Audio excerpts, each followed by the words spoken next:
I was really disappointed, full of doubts and full of frustration. Because every practice that you go to, whether it's a good practice or not a good practice, the fact that you did it is great. So I got that a lot, that you should choose another sport instead of swimming. Swimming is made for people who are tall. Being brave is the biggest thing that anybody can do, especially as a para-athlete or even just a person with a disability. It's okay to cry a little bit. It's okay to feel down and out. It's okay to struggle. It's okay to say, why me? Hey everyone, Jamie here. We're gonna try something different. We've now interviewed over 350 exceptional women athletes from over 55 countries around the world. So what we're gonna do is we're gonna mash up conversation. We're gonna start with our 5 favorite pieces of advice to our younger self.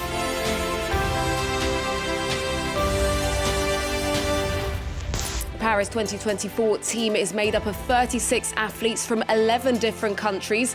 One of them is Saman Soltani, originally from Iran. She'll be competing in the canoe sprint this summer. So hi to everyone. I am Saman Soltani, originally Iranian, and I live in Austria since 2 years ago. I am in the refugee Olympic team and I participate at the Paris Olympic Games in 2024. If younger Saman was sitting next to you, what would you want to tell her? I would say to enjoy more, because of course I faced like many challenges and I had a hard time and I had a hard life. But I would say to myself that like try to enjoy every second, because in some point you will find a way and it will be solved. And if you feel better and if you feel happy and if you try to enjoy more, it will be like you put oil in the wheel of your bike, so it will go smoother, and then you also will enjoy. There were times that I was really afraid, I was really sad, I was really disappointed, full of doubts and full of frustration. And I would tell to my younger Saman that try to enjoy every second, doesn't matter what.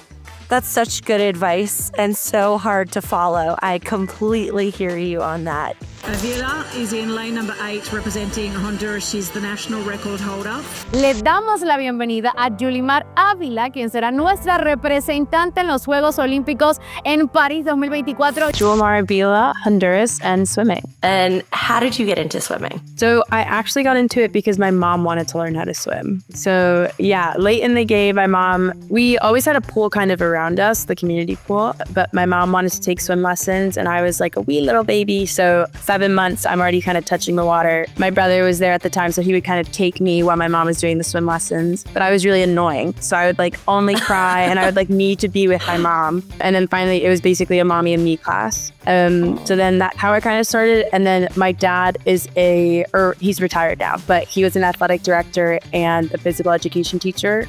So he was somebody that was very much like, you need to stay active, you need to do lots of sport. And so then they would also just put me, there was like this school around kind of the Cambridge area, and it would have like gymnastics, tennis, swimming. So I would do all of those on like a Saturday and then kind of realize my love for the water there as well. One question that we like to ask every athlete we work with is what advice you would give to your younger self. I think we have so many aspiring Olympians, Paralympians who listen to this and are in our community. So, you know, they're you maybe 15 years ago. Yeah. So what would you want to tell them? Enjoy the time that you have and really cherish the experiences, because even the practices that are very tough, when you finish, you're still really proud of yourself. Actually, I think that might be it. Be proud, because every practice that you go to, whether it's a good practice or not a good practice, the fact that you did it is great. And so enjoying it and being proud of like what you're putting your body through and what your body can do. I think we really need to like cherish and be happy about that. Chahat Arora is a record-breaking Indian swimmer who's redefining what's possible in the pool.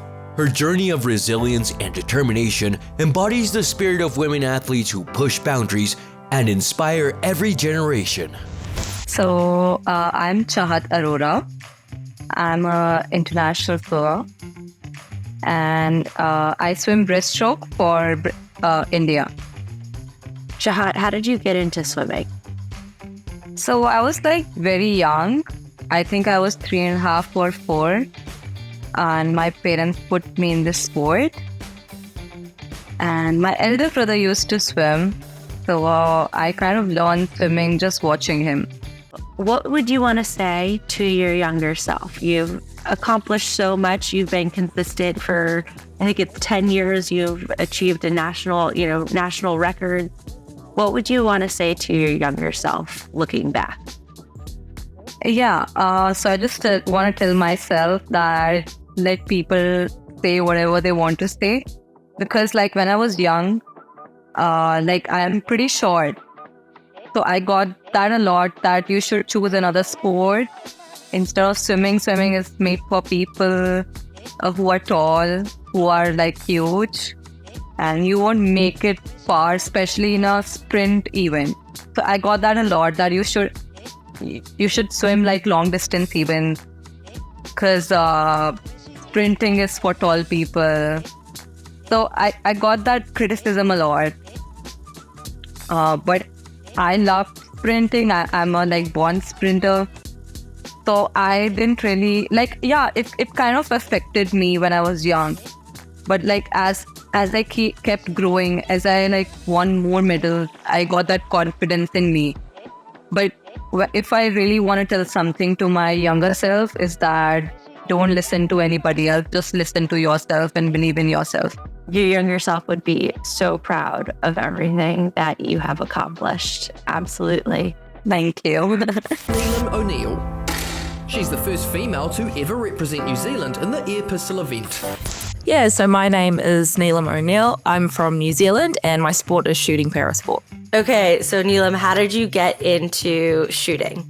First time I held a gun was when I was 7 years old, and it was just on a family trip camp that we did, and we were just shooting cans and containers, and I just enjoyed it. It was just to kill time, right? Didn't think much of it. It was a secret skill I had that I didn't know I needed later on in life. Younger Neelam did the right thing in giving shooting a try, I think. So I'm real grateful that she was brave enough to say yes to her friend, because that's kickstarted a world that we did not know was in the cards, really.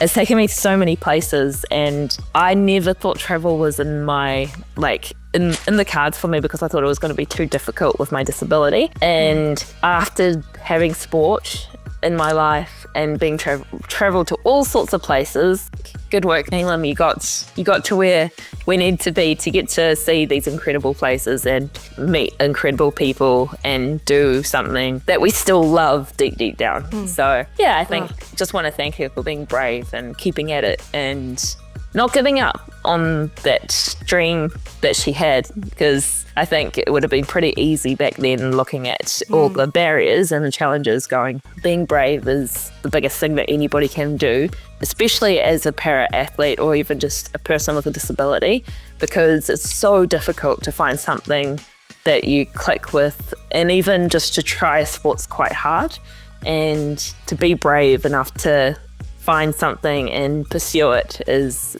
quite big. I think that's the first step in anything, really, for anyone, even people without disabilities, is just being brave and taking that leap forward. We are so proud to have her represent Cranford and the United States at these international games. Katarina sees only the positive side, competing to become a better athlete and a better person. Hi, my name is Katarina Gamares. I go by Kat, and I am a Paralympian for Team USA. I'm also a U.S. Soccer World Cup MVP and an author and a dog mom. I was born with cerebral palsy, which is a neurological condition that affects the way my brain communicates with the rest of my body. And my parents, from a young age, were very adamant about, we need to get her active in sports. It's one of the key ways to manage cerebral palsy. So when I was about 12, I joined an adaptive track and field team, and I had been doing taekwondo and rock climbing and soccer and things like that going into there, all at the rec able-bodied level. And this is my first real adaptive team. and I guess I did pretty good. I made it to nationals my first year, and I beat all the boys. What advice would you give to younger Kat? Say, like your younger self is sitting next to you. What do you wish you knew? One, I wish I could tell me from 6 months ago that I would go to Paris, but also me, younger me, I wish I could tell her that all of these hardships and struggles and things that I'm going through and setbacks that I feel like are devastating are all setting me up for future success and are all setting me up for something great.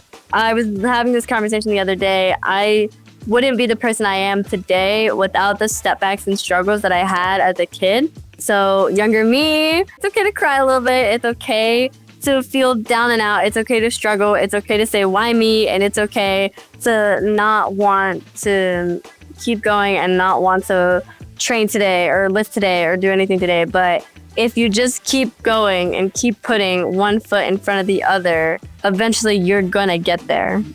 Oh, my inner self just got so happy hearing that. Thank you. Thanks for joining us. If you like what you're hearing, please leave us a positive review. If you want to impact the future stories we tell, take our community survey in the note section of this podcast or in the YouTube links. We want to hear from you. Stay tuned for our next episode. If you're not following the Flame Bearers channel, covering resilient women Olympians and Paralympians, hearing about their struggles, hopes, and triumphs, you don't know what you're missing. Subscribe and watch new episodes of Flame Bearers now.